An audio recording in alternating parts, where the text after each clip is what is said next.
What up, everybody? This is Rama Screen covering movies, TV, and entertainment.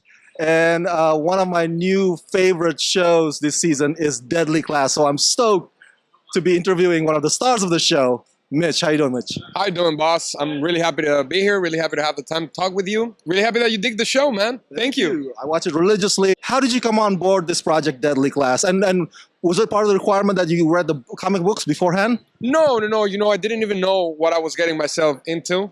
I just got an audition for a character called Chico. I was like, okay, I kind of understood the scene. I did it. They liked it. And then once I got the part, I realized what I was getting myself into, you know?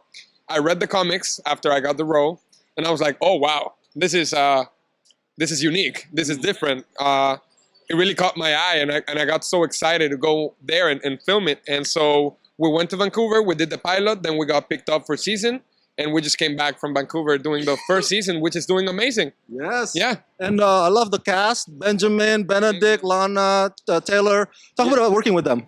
You know, I really do believe that they're like the next generation of actors, you know? We got Luke, we got Liam, we got Jack, Siobhan, Sean, like you said, Lana, Maria, Ben, Benedict. I love them so much, you know?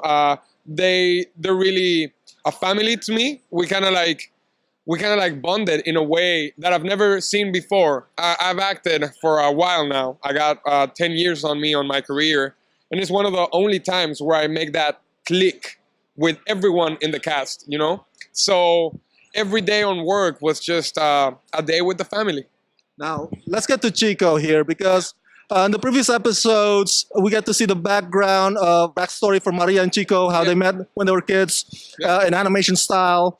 So here's my question to you. A lot of viewers would probably consider Chico as a bad guy or a villain, but do you think that Chico has redeeming qualities? Do you think that deep down he really genuinely cares for Maria, or is it about exerting power for him? You know, I think it's a little bit of both, because he's been raised to search for power, you know? He's been living in the shadow of Alma de Diablo, his father. So he's there in King's Dominion to have the reputation enough to take over the business. But I really do believe that he saves Maria's life because he genuinely loves her. You know, like, he loves her with all his heart. And I know that Maria loves him back. I really do believe that Chico and Maria are broken kids that don't know how to love except each other. But Chico has this mentality that he expresses his love through fear. So he's so afraid of losing Maria that he takes it upon himself to like torture mentally Maria enough to think that if Chico wasn't there, she wouldn't be able to survive. But then Marcus comes in the scene and Maria finds that there's another taste of love that is not this violent, this dark love, that there's something way more to it. And so I think she starts, you know, getting confused. And Chico, he's a mastermind, man. He knows everything that's going on anywhere. So it was just about time that he found out what Maria was doing, no? Yes, and Chico, when I see him on the screen, he seems very intimidating, but you are one of the nicest people I've ever met. So how did you tap into that character, and how fun was that process for you? It was amazing, man. You know, we did the pilot on 2017, and then we got like 7 to 8 months of break to come back to the season. So I had a lot of time, man, a lot of time to work on the character. So I kind of went into a different villain. You know, I didn't want to do a one-dimensional villain that's just bad because he's bad. It's more of he has a story behind him.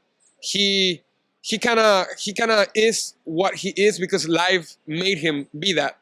And the thing is, like, he's a killer, man. Like I went into the shoes of a sociopath killer, you know. So that was really fun to do. Really weird to do as well, you know. Like I'm done with filming, and there's moments where I come into like a restaurant and I'm like, okay, nearest exit to the left. I have a knife right here, you know. Like he's stuck in my mind in a while. It's like really hard to take him away from myself. But he's the greatest character that I've gotten the chance to play. I worked on him so much that people don't even recognize me, you know. Like and the tattoos and the wardrobe helps. They help a lot. But you know, just the posture of him, the way he speaks, the way he fights, the way he moves, the way he I don't know. It was weird. It was an amazing experience, man. I loved it. Now, I know you probably are not allowed to spill spoilers, but what can we look forward to with regards to Chico and Chester, the dynamic between the two moving forward? Well, you know, at the end of the day, Chico is he's with Chester because he thinks he has the power enough to manipulate Marcus into making him come back for the head. I think we kind of got the sense of Chico and Fuckface together. Yeah. It was really fun. People reacted really well. I gotta say though that once the baton is passed from villain to villain, it's passed. You know, Chico did what he had to do. He's staying in people's hearts, in people's minds, but he's done. He's gone, guys. He's gone. The head. It was a fun thing to do, but if you read the comics, you kind of know that the head is gonna play out a little bit more.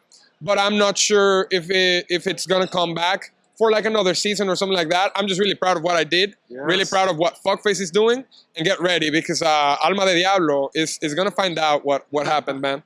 All right. Before I let you go, I love the episode about the Breakfast Club kind of style to it. I love the episode that kind of pays tribute to Fear and Loathing in Las Vegas. And I want to ask also, there's a lot of shows out there that have similar style and tone, like X-Men, of course, and Umbrella Academy and the Doom Patrol. What do you think that makes Deadly Class stand out and separate from the rest? You know, we live in even though it's a heightened world, Deadly Class lives in a real world where if you get in a bad situation, you're probably not gonna make it out. You know, like it's not like I saw Umbrella Academy where this girl gets caught in the neck just like Chico does, but she suddenly survives and she gets well in 2 days and she's perfect. We live in a real world. Like if you get caught in the throat, you're gonna die, man. If you get shot, you're gonna die. If you pick the fight with the wrong person, you're gonna die. So I feel it's like this type of like Hogwarts, Game of Thrones scenario where you like fall in love with a character and then they die, man. You know, like we are delivering what we're selling. We're selling an academy of assassins, and if everyone killed each other without dying, it wouldn't make any sense. I really do think that the writing in this show makes it what it is. You know, Rick Remender, the writer of the comic and writer of the show, Miles Orion, he's a co-writer on the show. The writing is so human, man. It's so real. Every text is there for a reason and is setting something up for the future. There's no filler episodes when, you know, like those episodes where the episode is just about nothing. Yeah. It's just a waste of episode. That's not us, man. We really deliver what we're selling, and I really do think that if you guys go into it, the fans of the comic are really going to be happy because we stay true to the comic as well. All right, you guys, come check out Deadly Class every Wednesday night on Syfy channel. We have 3 episodes left, guys, so be ready for this amazing season. Michel Duval out. Chico, goodbye.